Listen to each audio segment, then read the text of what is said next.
மறக்காம சர்ப்ரைஸ் பண்ணுங்க. தேங்க்யூ. எது அழகு? நாம் நினைத்துக் கொண்டிருக்கிறோம் சிவப்பாக இருப்பது அழகு.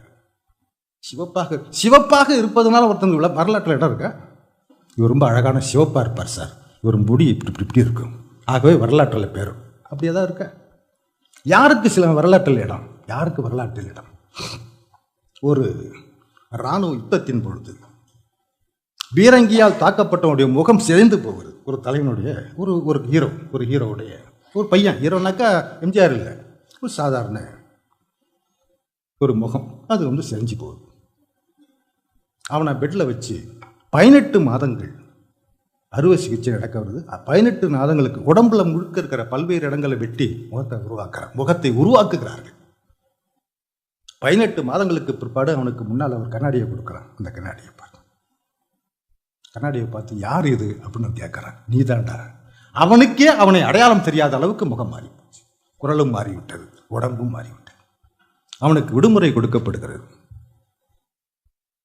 வீட்டுக்கு போகிறான். தூரத்துலேருந்து பார்க்குறான். சமையல் அறையில் அம்மா சமைத்து கொண்டிருக்கிறார். எல்லா நாடுகளிலும் பெண்கள் தான் சமைத்து கொண்டிருக்கிறார்கள், ஆண்கள் தான் சாப்பிட்டு கொண்டிருக்கிறார்கள். எல்லா நாடுகளிலும் அம்மா சமைத்து கொண்டிருக்கு தெரியாது. கதவை தட்டுறான். அம்மா கதவை திறக்கிறார். திறந்து யாரப்பா நீ என்கிறார். யாரப்பா நீ என்று கேட்கிறார். அவனுடைய நம்பிக்கைகள் அனைத்தும் செத்து போகின்றன. அவனுடைய நண்பர்களால் அடையாளம் காண முடியாத அவனை அம்மாவாவது அடையாளம் காணுவாள் என்று வந்தான் அல்லவா, அது செத்து போட்டு. என்ன சொன்னா, இராணுவத்திலேயே பணியாற்றுகிறானே உங்கள் மகன், அவனுடைய நண்பன் அம்மா நான். அப்படியா, பாபா பாபா பா உள்ள கூட்டு வச்சுக்கிட்டு டிஃபன் கொடுத்து காஃபி கொடுத்து இரவு அங்கேயே தங்க வச்சு மறுநாள் காலையில் புறப்படும் பொழுது இருந்து போயான். இல்லை, எனக்கு வேலை இருக்குன்னார். நான் என்னுடைய மகனை கேட்டதாக சொல்லப்பா. அப்போ இவன் சொல்கிறான், உங்கள் மகனுக்கு ஒரு சிநேகிதி ஒருத்தர் இருக்கால டீச்சரா, அவன் நல்லா இருக்கலான்னு கேட்டு வர சொல்கிறான். யாருன்னு உங்களுக்கு தெரிஞ்சிருக்குமே. நமக்கு ரொம்ப ஷார்ட்டாக புரியக்கூடிய விஷயமே இதுதான். ஒரு சின்ன பிரேக்கில் ஒரு கதை சொல்கிறேன். பெர்னால்சன் ஒரு பெரிய டைரக்டர், தெரியுமில்ல, வங்க டைரக்டர், உலகத்தின் மிக சிறந்த டைரக்டரில் ஒருவர் பெர்னால்சன். அவர் ஒரு படம் எடுத்தார். ஏக் தின் பிரதிதின் என்பது அவருடைய பெயர். ஒரு நாளும் ஒவ்வொரு நாளும். ரைட்டா? ரைட். படம் இப்படி ஆரம்பிக்குது. 6 மணிக்கு வீட்டுக்கு திரும்ப வேண்டிய வேலைக்கு சென்ற பெண்மணி, மத்திய குடும்பத்து, அவளை நம்பி ஒரு குடும்பம் வாழ்ந்து கொண்டிருக்கிற ஒன்று. அவள் சம்பாத்தியத்தலை, நோயாளி அப்பா, அம்மா, தம்பி. இப்படி 6 மணிக்கு வர வேண்டிய வரல, 7 மணிக்கு வரல, 8 மணிக்கு வரல. அப்போ அந்த குடும்பத்தில் எப்படிப்பட்ட ஒரு சூழல் உருவாகும் இல்லையா? யோசனை பண்ணி, நம்முடைய தங்கைகள் அப்படி யோசனை பண்ணி பாருங்க. போன மாதம் ஒருத்தன் ஜோல்னா பை போட்டுன்னு ஜிப்பா போட்டுன்னு ஒரு பையன் வந்தானே, அவனோட ஓயிட்டாளா. நமக்கு காரில் போனால் கூட ஓடினது தான் ஞாபகம் வரும். ஒரு 150 வருஷத்துக்கு முன்னால் ஓடினாங்களா, அந்த நம்ம தாத்தாவும் பாட்டியும், அதுதான் நமக்கு ஞாபகம் வரும். ஓடுறது தான் ஞாபகம். இப்படியெல்லாம் பல விதமான சந்தேகங்களுக்கு பிற்பாடு 10:30 மணிக்கு அந்த பெண் திரும்புவார். திரும்பி வீட்டுக்குள்ளே நுழைகிறார். பாத்ரூம் போய் முகத்தை கழுவிக்கிறார், ட்ரெஸ்ஸை மாற்றிக்கிறார், சப்பாத்தி எடுத்து வைக்கிறாங்க அம்மா, சாப்பிட்றா. திரும்ப ரூமுக்குள்ளே போகிறார். ரேடியோவை ஆன் பண்ணுறார். ஒரு புத்தகத்தை எடுத்து வச்சு படிக்க ஆரம்பிக்கிறான். தி எண்டு முடிச்சு போய். சென்னையில் இந்த படத்தை பத்திரிகையாளர்களுக்கும் எழுத்தாளருக்கும் போட்டு காட்டினாங்க, கலைவணர் அரங்கத்தில். இப்போ நானும் கலந்துக்கிட்டேன் ஒரு பத்திரிகையாளனாக. நம்முடைய தோழர் ஒருத்தர், அவர் கேட்குறாரு, சார் 6 மணிக்கு வர வேண்டியவ 10 வரைக்கும் வரலையே, எங்கத்தான் சார் போனாவ? நம்ம கவலை நமக்கு இதை தவிர பெரிய கவலைகளே கிடையாது. அவள் என்ன பண்ணுறா, இவ எங்கே போகிறா, இதுதான் நம்மளுக்கு. அதுக்கு பெர்னால்சன் பண்ண பதில் இருக்க அற்புதமான பதில். கலைஞன் அப்படி தான் இருப்பான். பெர்னால்சன் சொல்கிறார், that I don't know sir, எனக்கு அது தெரியாது சார், தெரிய வேண்டிய அவசியம் இல்லை சார். என்னுடைய கவலையெல்லாம் 6 மணிக்கு வர வேண்டிய, வேலையை விட்டு திரும்ப வேண்டிய ஒரு பெண்மணி 10 வரைக்கும் வரலன்னா அந்த மத்தியதர குடும்பம் எப்படி அவஸ்தைப்படும், இதுதான் எனக்கு. அதை தாண்டி என்ன வரணும்னா எனக்கு கிடையாது. அந்த பொண்ணு எங்கே போனால் எனக்கு என்ன சார், என்கிட்ட சொல்லிட்டு போக சார். அவன் நம்ம கதைக்கு திருப்போம். அந்த டீச்சர் எப்படி இருக்கான்னு கேட்டு வர சொன்னான். அந்த பொண்ணு ஓடி வர என்னை கேட்டானா அப்படின்னு கேட்டான். நல்லா இருக்கானா? நல்லா இருக்கா. நான் கேட்டதா சொல்லுங்க அப்படின்னு வந்துட்டான். இராணுவத்தில் சேர்ந்துட்டான். திரும்பவும் சேர்ந்துட்டான். லீவை கேன்சல் பண்ணி சேர்ந்துட்டான். சேர்ந்த பிற்பாடு ஒரு 4 நாளுக்கு பிற்பாடு அம்மாவுடைய கடிதம் வருகிறது. தம்பி, உனது நண்பன் என்று சொல்லி கொண்டு ஒருத்தன் வந்தா, நம்ம வீட்டில் தான் தங்கினான். எனக்கு என்னமோ சந்தேகமாக இருக்கிறது. அன்று வந்தது நீயா அல்லது நண்பனா? உடனடியாக எனக்கு எழுது. எப்படி கதை எழுதுறானுங்க நம்மால். மோகனம் இவ்வளோ இந்த லவ் பண்ணுறதையே எழுதிட்டு இருக்கான். 2000 வருஷமாக எழுதுறான். தீராமல் எழுதிட்டு இருக்கான். எப்படி எல்லாம் எழுதுறான். உலக ஜன்னல்களை திறந்து பாருங்கள். மகத்தான மானுட அனுபவங்களை எல்லாம் எழுதிட்டு இருக்கான். சரி போகட்டும், வந்துடுறான். அம்மா கேட்குறா, அன்று வந்தது நீயா அல்லது உனது நண்பனா? அதற்கு மேலே அவனால் மறைக்க முடியல. அம்மா, அன்று வந்தது நான் தான். இப்படி சிதைந்து போன முகத்தை வைத்துக்கொண்டு வந்திருக்கிற உன்னாலேயே அடையாளம் தெரியல. உங்ககிட்ட நானே உன் மகந்தாமான அறிமுகப்படுத்திக்கிறது அது எவ்வளோ பெரிய சோகம், எவ்வளோ பெரிய சங்கடம். ஆனால் தான் சொல்லலை, நான் வந்துட்டேன். அடுத்த 2ஆம் நாளில் அம்மாவும் அந்த சிநேகிதியும், சிநேகிதின்னா நமக்கு புரியும், ரகசிய சிநேகிதம் இல்லை. சிநேகிதத்தில் ரகசியமே கிடையாது. சிநேகிதத்தில் சிநேகம் மட்டும்தான் உண்டு.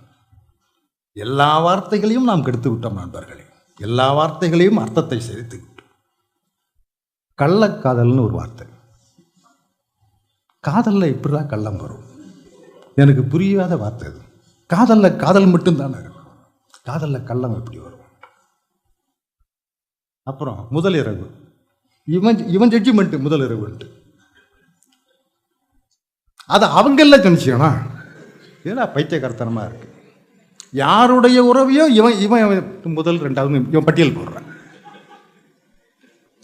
மனித நாகரிகம் என்பதை சிதைந்து கொண்டு வந்திருக்கிறது நம் தலைமுறையில். இதெல்லாம் இருக்கவே ஒரு மொழியில் இதெல்லாம் இருக்கவே கூடாது. கள்ளச்சந்தை, சந்தை இருக்கிற நாடு தான் உருப்படும், கள்ளச்சந்தை இருக்கிற நாடு உருப்படாது. இங்கே எல்லாமே அரசியல் கூட அப்படித்தானே. சரி போகட்டும். இப்போ 2 பேரும் வராங்க. அந்த அம்மா கேட்குறா, ஏன்டா அன்னைக்கு என்கிட்ட போய் சொன்னேன், ஏன் என்கிட்ட போய் சொன்னேன்? அப்போ அந்த அம்மா சொல்கிறா, முட்டாளே. அவன் சொல்கிறான், இந்த மூஞ்சை பார்த்து நீ விரும்பியான்னு சொல்லிட்டு சந்தேகமாக இருந்ததும்மா. என் புள்ள ரொம்ப அழகான மூஞ்சி, அழகான கண்ணு, அழகான மூக்கு அப்படின்னு கொஞ்சிவிய அந்த முகம் இப்படி சிதைந்து போயிற்று. இந்த முகத்தை நீ கூட விரும்புவாயா மாட்டாயா என்றுதான் நான் பொய் சொன்னேன்.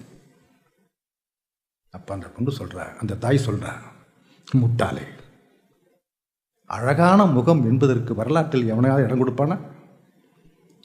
அழகான முகம் என்பதற்காக வரலாற்றில் ஒரு முகம் இடம் பெறுமா? வீரன் என்பதற்காகத்தான் ஒருவனுக்கு முகத்தில் இடம் வரும். இந்த தேசத்துக்காக தன் உயிரை அர்ப்பணித்தான் என்பதனால தான் அவனுக்கு வரலாறை தவிர. கேட்டாச்சா இல்லையா? அதனால டைம் ஆச்சுன்ற மாதிரி வந்து நிற்கிறவங்களோன்னு பார்த்து, சார் ஒரு 5 நிமிஷத்துக்கு மேலே சொல்லுங்க சார். நான் சுவாரஸ்யமாக பேசிக்கிட்டே இருப்பேன். நான் இரவு முழுக்க பேசிடுவேன், உங்களால் உட்கார முடியாது. சரி, வரலாற்று யாருக்கு இடம்? இந்த தேசத்தை காப்பாற்ற மகத்தான மனிதர்களுக்கு தான் இடமே தவிர மூஞ்சி அழகா இருக்கு, இது நல்லா இருக்கு, இது நல்லா இருக்கு, அதுக்கெல்லாம் இல்லை. என் மகனுக்கு வரலாற்றில் இடம் கிடைத்தது என்பதை காட்டிலும் சந்தோஷம் எனக்கு என்னடா இருக்க முடியும்? சொல்றான். இப்போ அந்த பையன் அந்த பெண்ணுகிட்ட கேட்குறான், இப்போதும் என்னை நீ விரும்புகிறாயா பெண்ணே? இப்போதும் என்னை நீ விரும்புகிறாயா? இப்போதும் அப்படின்றான். இப்போதும்னாக்க அந்த முகம் இப்படி ஆயிடுச்சே. இப்படி அவ சொல்றா, முட்டாளே, இப்போதுதான் உன்னை நேசிக்கவே தொடங்கி இருக்கிறேன்டா. இப்போதுதான் உன்னை நேசிக்கவே தொடங்கி இருக்கிறேன். நம்ம பசங்களுக்கு அது புரியறதே இல்லை. ஒரு குறிப்பிட்ட கம்பெனி பேண்ட் போட்டா காதலிப்பான்னு நினைக்கிறான். ஒரு 10 நாள் தாடியோடு அந்த அக்கா காதலிச்சோம், காதல் வந்து போகுது. நம்ம சினிமாவில் எம்ஜிஆர் காலத்துலேருந்து அது வந்து 8 தொகையும் 10 பாட்டும் உள்ள ஒரு இனத்துக்கு காதல் என்றால் என்ன என்று தெரியவில்லை. 8 தொகையும் அகநானூறும் புறநானூறும் ஐங்குறுநூறும் கலித்தொகையும் படைத்த ஒரு தேசத்துக்கு, ஒரு இனத்துக்கு புதுமைப்பித்தனும் ஜானகிராமனும் ஜெயகாந்தனும், உங்களை விரும்பினால் பிரபஞ்சனும்,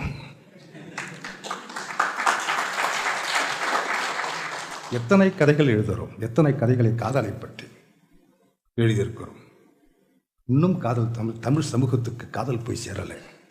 2 பேரும் இடிச்சிக்கிறாங்க. புஸ்தகம் கீழே விடுது. யார்? எம்ஜிஆர் தான் ஹீரோ. கேஆர் விஜயா அல்லது யாரோ ஒருத்தர், யாரோ ஒரு அம்மா, அவங்க புஸ்தகமும் கீழே விழுது. இவங்க குனியிறாங்க, தலை இடிச்சிக்குது. லவ் ஆகிடுது, தலை இடிச்சிக்குது. உடனே கட் பண்ணால் காஷ்மீரில் 2 பேரும் என்ன காதல். ஒரு ஆண் பெண் உறவின் அடிப்படை கூட தெரியாத ஒரு சமூகம் இருக்க முடியும். 50 வருஷமா இந்த சினிமாவையா பார்த்துக்கிட்டு இருக்குது. உருப்பிடுமா ஒரு இனம்?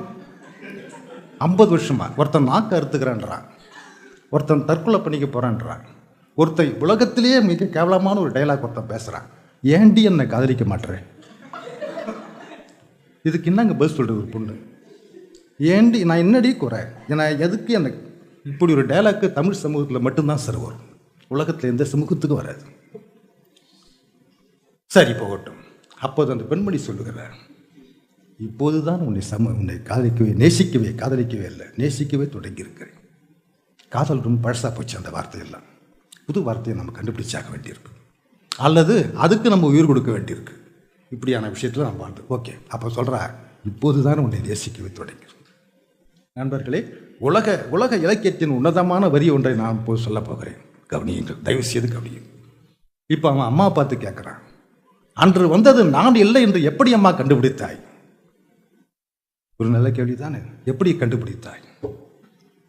அப்போது அந்த அம்மா சொல்லுகிறாள், இரவு நீ நமது வீட்டிலே தங்கியிருந்தை அல்லவா, நீ தூங்கி விட்டாய், உனது காலணி இல்லையா, அந்த சாக்ஸ், அது அழுக்காக இருந்தது, அதை எடுத்து துவைத்து காய போட்டேன், ஹீட்டரில் காய போட்டேன். அப்போது அந்த காலுறையில் என் மகனின் வாசனை வந்ததடா, என் மகனின் வாசனை வந்ததடா, அதை கொண்டு கண்டுபிடித்தேன். எப்படி இருக்கு இந்த கதை? சரி, அது போகட்டும். இந்த கதைக்கு என்ன தலைப்பு வைப்பீங்க நீங்கள்? அந்த எழுத்தாளன் வைத்த தலைப்புக்கு நெருக்கமான ஒரு தலைப்பு சொன்னால் கூட 100 ரூபா தருவார், இல்லைன்னா சார் கொடுப்பார். 100 ரூபா. அதுக்கு நெருக்கமான தலைப்பு என்ன தலைப்பு வச்சா நல்லா இருக்கும்? கொஞ்சம் கற்பனை குதிரையை தட்டி விடுங்க. என்ன சார்? என்ன எப்படி சார்? தாய்ப்பாசம் ஒரு நல்ல டைட்டில் தான். ஆனால் எல்லாரும் வைக்கக்கூடிய ஒரு டைட்டில் கொஞ்சம் வித்தியாசமா. ஏன்னா புத்தகங்கள் தான் ஒரு சமூகத்துக்கு புதிய சிந்தனையை கொடுக்கக்கூடும், ஒரு புதிய சிந்தனையை கொடுக்கும், மனிதனுக்கு அறிமுகப்படுத்தும். இலக்கியம் எதுக்காக இந்த லைப்ரரிக்கு வரணும்? எவ்வளோ இடம் இருக்குது போகிறதுக்கு. எதுக்கு அண்ணா உலகத்துக்கு வரணும்? என் வாழ்க்கையில் நண்பர்களே, என் பெருமைக்குரிய ஒரு விஷயத்தை நான் சொல்கிறேன். எங்கள் அப்பா படித்ததே இல்லை, பள்ளிக்கூடத்துக்கே போனதில்லை, ஈவன் ஃபஸ்ட்டு ஸ்டாண்டர்ட் கூட போனதில்லை. அப்போ ஃபஸ்ட்டு ஸ்டாண்டர்ட்னு ஒன்றும் கிடையாது. அவர் கடையில், இத்தனைக்கு கல் கடையில் அவர் வாழ்க்கை முழுக்க கழிச்சது.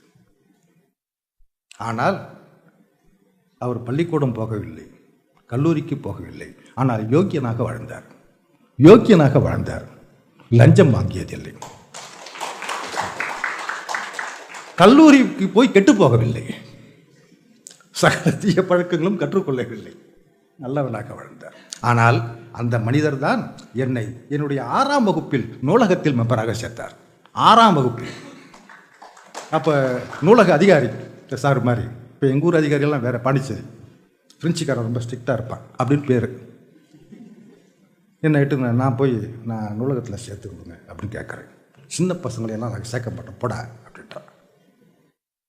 அப்துல் ரஹ்மான் கவிதை எழுதுறது ஞாபகம் இருக்கா உங்களுக்கு?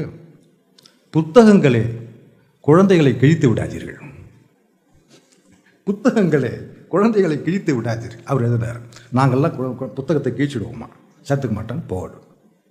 எங்கள் அப்பாட்ட வந்து சொன்னேன். உடனே சைக்கிள் எடுத்துக்கிட்டு கிளப்ஸில் உட்கார வச்சு சிஎம் கிட்ட போனார். எங்கள் ஊர் சிஎம் அவ்வளோ சீப்பாக யார் வேணாலும் பார்ப்பாரு. எங்கள் ஊர் சிஎம் அப்போ வந்து ஃப்ரெஞ்சு சிஎம் குபேர்னு ஒருத்தர், சாருக்கு தெரிஞ்சிருக்கு, குபேர்னு ஒருத்தர், ரொம்ப அற்புதமான மனிதர். நேராக அங்கே போய் நிறுத்தினார். எங்கள் அப்பாவை பார்த்தோன்னா என்ன சாருங்க, என்ன விஷயம், நான் உள்ளே வந்து லைப்ரரியில் சேரணும்னு ஆசைப்பட்றேன், அங்கே இருக்கிற அதிகாரி சேர்த்துக்க மாட்டேன். யார் அவன் சேர்த்துக்க மாட்டேன்னு சொன்னது. ஃபோன் பண்ணி கூப்பிட்டானே. அடுத்த 10 நிமிஷத்தில் அங்கே வந்து அங்கே பக்கம் தான் லைப்ரரி. குழந்தைய சேர்த்துக்க மாட்டேன். சின்ன பசங்களை படிக்காமல் பெரியவனுக்கா படிப்பான். லைப்ரரி திறந்து விடுப்பா, எல்லாரும் படிக்கட்டும். எல்லாரும் படிக்கத்தானே கவர்மெண்ட்டில் தான் பணம் தந்து இது பண்ணுறேன், புத்தகம் வாங்கி பண்ணுறேன், எல்லாரும் படிக்கட்டும். சேர்த்து விட்டேன். இவ்வளவு புரட்சிக்கு பிறகு முதலாக சேர்க்கப்பட்டவன் நான் தான். 6ஆம் வகுப்பு. நண்பர்களே, 10ஆம் வகுப்பு வருவதற்குள் அந்த நூலகத்தில் உள்ள பிரெஞ்சு மொழியிலிருந்து பிரெஞ்சு இலக்கியத்திலிருந்து தமிழுக்கு வந்திருக்கிற அத்தனை புத்தகத்தையும் 10ஆம் வகுப்பு வருவதற்குள் படித்து முடித்து விட்டேன் நான். அப்போ போட்ட அந்த அஸ்திவாரம் தான் இன்று வரை போய்கொண்டிருக்கிறது. எனக்கு என்னுடைய ரத்தத்தில் வந்து பிரெஞ்சு இலக்கியம் தான் ஓடுது, இங்கிலீஷ் இலக்கியம் இல்லை. சுதந்திரம், சமத்துவம், சகோதரத்துவம் என்று உலகத்துக்கு சொன்ன அந்த தத்துவத்தின் அடிப்படையில் எழுதப்பட்ட இலக்கியங்கள் தான் நான் படித்தது. சரி, போகட்டும். இந்த கதைக்கு என்ன தலைப்பு வைக்கலாம் இல்லப்பா? இந்த சார் முகங்கள் மாறிக்கணும், நல்லா தான் இருக்கு. எஸ், யார் சார்? சபாஷ், நல்லா இருக்கு. வெப்ப வாசம் நல்லா இருக்கு. ஆனால் 50 ரூபா, சாரி சார், 50 ரூபா தான் தர முடியும் உங்களுக்கு. ஏன்னா முழுமையாக அவன் என்ன பேர் வச்சிருக்கான் தெரியுமா? இதை எழுதியது வந்து இந்த டால்ஸ்டாய், அலெக்சி டால்ஸ்டாய். உலகத்தின் மிக சிறந்த எழுத்தாளர்களை ஒருத்தவாங்க. விஞ்ஞான கதை என்பது அவன் காலத்தில் தான் ஏற்பட்டது. Alexei Tolstoy. அவன் பேர் என்ன வச்சிருக்கான் தெரியுமா? முகம். நல்லா இருக்கா? ஆனால் அதை வைக்கல அவன் என்ன வச்சான்? எங்கள் தேசத்தின் முகம். எங்கள் தேசத்தின் முகம் வீரண்டா, தியாகம். எங்கள் தேசத்தின் முகம் என்பது தியாகம். அதுக்காக நாங்கள் முகத்தை இழப்போம், அகத்தை இழப்போம், வாழ்வை இழப்போம், உயிரையும் இழப்போம். இப்படி ஒரு சமூகத்தை உருவாக்குபவர்கள் எழுத்தாளர்கள். அந்த எழுத்தாளர்கள் நூலகத்தில் இருக்கிறார்கள். நூலகத்துக்குள்ளே நுழையும் போது பெருமூச்சு வருது. எனக்கு கேட்குது. மேதைகள் அங்கே பெருமூச்சு போட்டு உட்காந்துருக்கான். மாப்பஸ்தான் உட்காந்துருக்கான், செக்காவை உட்காந்துருக்கான், ஸ்டெந்தால் உட்காந்துருக்கான், பால்சாக்கு உட்காந்துருக்கான். உலகத்தின் மாபெரும் உன்னதமான ஆசிரியர்கள் உட்காந்துருக்கான் பெருமூச்சு விட்டுக்கிட்டு. ஏன் எவனும் திரும்பி பார்க்கலேன்ட்டு தான். திரும்பி பொறக்கலையே அப்படின்னு வருத்தப்படுறான். இரவு நேரத்தில் வந்து பார்த்தீங்கன்னா, தம்பி இன்னுமா என்ன படிக்கலை அப்படின்னு ஒரு குரல் கேட்கும். நைட்டில் வர முடியாது, சட்டப்படி வரக்கூடாது, நைட்டில் போன. இப்படியெல்லாம் மேதைகள் நமக்காக காத்திருக்கிறார். ஆனால் நாம் தான் அவர்கள் அடையாளம் காணவில்லை. புதுப்பித்தன் ஒரு ஹோட்டலுக்கு போனார். புதுப்பித்தன் தெரியுமில்ல? புதுப்பித்தன் நமக்கு தெரியலன்னா நம்ம தற்கொலை பண்ணி ஆகலாம். புதுப்பித்தன் ஹோட்டலுக்கு வந்து போனார். போய் உட்கார்றார். சர்வர் வரார். சர்வர் வருகிறார், வந்தார் அப்படின்னு எழுதுறாங்க. நமக்கு என்ன கையில் ஓடும்? சர்வர் வந்தான்னு எழுதுவோம் இல்லையா? 73 வயது தோட்டக்காரன் வந்தான் அப்படின்னு எழுதுறோமா? 64 வயது வீட்டு வேலைக்காரி வந்தால் அப்படின்னு எழுதுறோமா? நமது மூளையே கெட்டு போயிருக்கிறது. அப்படித்தான் நம்ம எழுதி கொண்டிருக்கிறோம். புதுப்பித்தன் எழுதுகிறார், சர்வர் வந்தார். என்ன சார் வேணும்? என்ன வேணும்னு சொல்லியிருக்கலாம்ல. எவனும் அப்படி சொல்ல மாட்டான். என்ன இருக்குது அப்படின்னு கேட்பான். ஹோட்டலில் என்ன இருக்குன்னு எல்லாருக்கும் தெரியும். அதில் எட்டி பார்த்தாக்க அங்கே வரிசையாக வச்சுருப்பான். அதை பார்த்து வடை இருந்தால் பஜ்ஜி, ஏன்னா என்ன இருக்குது அப்படின்னு கேட்பான். சர்வர் இந்த சுஜியில் ஆரம்பித்து பஜ்ஜி வரைக்கும் ஒரு 12 வந்து அப்படின்னு. சுஜி என்னன்னு தெரியுமா? ஒரு கேசரி மாதிரி. அந்த காலத்தில் வந்து சுஜி பொண்ணு பார்க்க போனால் மாப்பிள்ளைக்கு சுஜி தான் வைப்பாங்க. அவசரமாக கிண்டி அதை கொண்டாந்து வச்சிடும். சீக்கிரமாக செய்யக்கூடிய ஒன்று. நான் நிறைய சுஜி சாப்பிட்ருக்கேன். பொண்ணு பார்க்குற வீட்டுக்கு ஒரு 4 மணிக்கு போல் சொன்னோம்னா 4:15 தயாராகிடும் சுஜியும் பஜ்ஜியும். அது என்னமோ அந்த எதுகை முனையோடு தான் வந்து அந்த காலத்தில் கல்யாணம் பொண்ணு மாப்பிள்ளை நடக்கும். சுஜி பஜ்ஜி. அவர் சுஜியில் ஆரம்பித்து பஜ்ஜி வரைக்கும் ஒரு 12. அந்த தோசை இந்த தோசை அப்படி எல்லாத்தையும் கேட்டுட்டு புதுப்பித்தன் ஒரு கப் காஃபி கொடுங்களேன். அப்படி சொல்லிட்டு அந்த சர்வரின் முகத்தை பார்க்குறாரு. கோச்சிக்கோணும், இவ்வளோ எதுக்குடா இவ்வளோ லிஸ்ட்டை கேட்குறேன், உனக்கு காப்பி வேணுங்கிற வந்தவொடனே காப்பி சொல்ல வேண்டியதானே, எனக்கு எதையும் நிற்க வச்சு இத்தனை பட்டியல் சொல்கிறேன் அப்படின்னு சொல்லலாம் இல்லையா அவருக்கு. ஆனால் சொல்லலை. கொண்டு வரேன் சார் அப்படின்னு போகிறேன். காஃபி வருது. அதுக்கிடையில் இன்னொருத்தர் வந்து உட்கார்றாரு. சர்வர் அவர்கிட்ட என்ன சார் வேணும், இவன் வந்தவனும் என்னப்பா இருக்கு அப்படி. இப்போ புது பித்தன் மூஞ்சி பார்க்குறாரு. கோச்சிக்கோணும், என்ன வர்றவன்லாம் என்னடா என்ன இருக்குது என்னன்னு கேட்குறீங்க. இப்போ வந்தவர் கேட்குறாரு, ஒரு கப் டீ இருந்தா கூட. அதுக்கு முன்னால் என்ன இருக்குன்னு கேட்டார் இல்லையா, திரும்ப அந்த சுவிட்சில் ஆரம்பித்து பஜ்ஜி வரைக்கும் அந்த 12 முறையை மாறாமல் ஒப்பிக்கிறார் அந்த சர்வர். எல்லாத்தையும் கேட்டு டீ இருந்தா கூட. இப்போ புதுப்பித்தன் எழுதுகிறார், ஒரு மெஷினாக இருப்பானோ, மெஷின் மாதிரி இருக்கான், உணர்ச்சி இருக்கா, உணர்ச்சி இல்லையே, கோவம் வரணுமே இல்லையே, அப்பாட்டும் இப்படி இருக்கானே, எந்திரமா மனுஷனா, இயந்திரமா மனுஷனா. இப்போ பில்லு வருது. பில்லை வாங்கிட்டு கேஷ் ஆண்ட போகிறார். பாக்கெட்டில் கையை விட்டு பர்ஸ் எடுக்கிறார். பர்ஸை எடுக்கிற பொழுது கர்ச்சீஃப் கீழே விழுது. அது அவருக்கு தெரியல. பின்னாலேருந்து ஒரு குரல், சார் அப்படின்னு. திரும்பி பார்க்குறார். என்னப்பா? அந்த சர்வர், என்னப்பா இந்த கைக்குட்டை உங்கள்தா சார் அப்படின்னு. ஆமாம் நான் மிஸ் பண்ணிட்டேன், ரொம்ப தேங்க்ஸ்ப்பா அப்படின்னு வாங்கி பாக்கெட்டில் வச்சுக்கிறார். கதை முடியுது. கடைசி வரி புதுப்பித்தன் இப்படி எழுதுகிறார், அவன் இயந்திரம் இல்லை, மனிதன் தான். மனிதன் தான். மனிதனை மனிதனுக்கு அடையாளம் காட்டத்தான் இலக்கியம், கலை, புத்தகம், நூலகம் எல்லாம். மனிதனை சக மனிதனுக்கு அறிமுகப்படுத்தும். மனிதன் பக்கத்தில் அறிமுகம் ஆகலை. நான் ஒரு வீட்டில் குடியிருந்தேன். நான் ஒரு 25-30 வீடுகளில் குடியிருந்திருக்கேன். எதிர் வீட்டில் ஒருத்தன் தான் குடும்பத்தோடு. இப்போ நம்முடைய புத்தகம் நமக்கு ஒரு கவர்ச்சிகரமான விஷயம் இல்லையா. எப்படி புத்தகம் ஏராளமான புத்தகம் அடிக்கடி வந்து அந்த புத்தகத்தை பார்த்துட்டு இது இருக்க அது இருக்கான்னு கேட்பேன். இருக்குப்பா, அதை எடுத்துக்கிட்டு பா, நான் படிச்சுட்டு தரேன். ஓகே. அந்த வீட்டு குடும்பத்து பிள்ளைகள் வரும் எல்லாம். இடையில் ஒரு 10 நாள் நான் ஊரில் இல்லை, நான் பாண்டிச்சேரிக்கு போயிட்டேன். திரும்பி வந்தால் எதிர் வீடு வீட்டில் யாருமே இல்லை. அம்மா அந்த எதிர் வீட்டில் இருந்தாங்க, நம்ம அந்த வாட்சிமனை கூப்பிட்டு இந்த எதிர் வீட்டில் இருந்தாங்களே இல்லையா, அவங்க காலி பண்ணி போயிட்டாங்க சார், வீடு கட்டிக்கிட்டு போயிட்டாங்க, புது வீடு, உங்களுக்கு தெரியாதா அப்படி. ஒரு வீடு கட்டி கொண்டு கிரகப்பிரவேசம் செய்வதற்காக இந்த காலி பண்ணி கொண்டு ஒரு வீட்டை விட்டு போகிறான். 3 வருஷ காலங்கள் எனக்கும் அவருக்கும் உறவு இருந்தது. இந்த உறவுக்கு அர்த்தமே இல்லை. மனித உறவுக்கு அர்த்தமே இல்லை இந்த நாட்டில், இந்த நகரத்தில் மனித உறவுகளுக்கு அர்த்தமே இல்லை. இந்த மனித உறவை எவ்வாறு மீட்டு எடுப்பது, அதான் கேள்வி. நமக்கு முன்னால் உள்ள மிகப்பெரிய கேள்வியை, மனிதனை முதலில் மனிதனாக வாழச் செய்வது, மனிதனை சக மனிதனை நேசிக்க செய்வது. இந்த ரெண்டும் தான் நமக்கு முன்னால் உள்ள மாபெரும் படித்தவர்களாக்கிய பெரிய படிப்பாளிகள் எல்லாம் உட்கார்ந்துருக்கீங்க, கல்லூரிகளிலிருந்து வந்திருக்கீங்க. நம்முடைய மிகப்பெரும் பணி அதுதான். மனுஷனாவே இல்லை, மனுஷனாக வாழ்ந்துடக்கூடாதுன்னு மேலே இருக்கிறவன் நினைக்கிறான். அது என்ன பண்ண முடியும்? மேலே இருக்கிறவன் என்ன இருக்கிறான்? அண்மையில் ஒரு படம், கக்கூஸ்னு ஒரு படம், ஒரு படம்,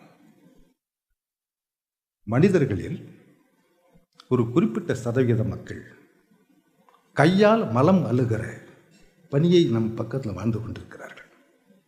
ஒரு மாதத்துக்கு 40 பேர் அந்த மலக்குழிக்கள் முழுகி செத்து போகிறார்கள். 10 வயசிலும் 8 வயசும் குழந்தைகள் அந்த தொழிலுக்கு அனுப்பப்படுகிறார்கள். எந்த விதமான உத்தரவாதமும் இல்லாத, கைக்கு எந்த விதமான இதுவும் பாதுகாப்பு இல்லாத, முகத்துக்கு எந்த விதமான பாதுகாப்பும் இல்லாத மக்கள் நம்ம கூட்டத்தில் இருக்கு. நாம் என்ன செய்கிறோம்? நாம் இருக்கிறது ஊர், அவன் இருப்பது சேரி என்று பிரிக்கிறோம். நாம் இருப்பது ஊர், அவன் இருக்கிறது ஊர் இல்லையா, அவனை சேரி என்று பிரிக்கிறோம். நாம் மனிதர்களா? மனிதர்கள் சொல்வதற்கான தகுதி நமக்கு உண்டா? இந்த கேள்வியை உலகத்தில் இலக்கியம் மட்டும்தான் கேட்கணும். இந்த உணர்வை யார் உருவாக்க முடியும்? நாம தான் உருவாக்கணும். சொசைட்டியில் இந்த விஷயத்தை உருவாக்க மனிதர்களாக இல்லை. ஆகவேதான் இலக்கியம் தேவைப்படுகிறது. இன்னும் 100 எழுத்தாளர்கள் தேவைப்படுகிறார். 1000